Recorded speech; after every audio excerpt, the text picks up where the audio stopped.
اللہ تو لوگوں پر ذرا بھی ظلم نہیں کرتا، لیکن لوگ خود ہی اپنے آپ پر ظلم کرتے ہیں۔ اور جس دن اللہ ان کو جمع کرے گا تو وہ دنیا کی نسبت ایسا خیال کریں گے کہ گویا وہاں گھڑی بھر دن سے زیادہ رہے ہی نہیں تھے، اور آپس میں ایک دوسرے کو شناخت بھی کریں گے۔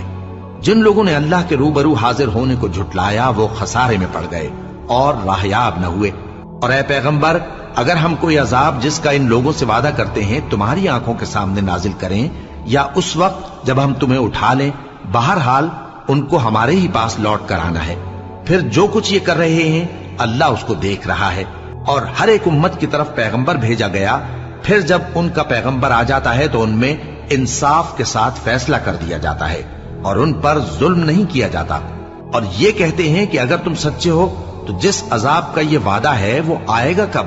کہہ دو کہ میں تو اپنے نقصان اور فائدے کا بھی کچھ اختیار نہیں رکھتا،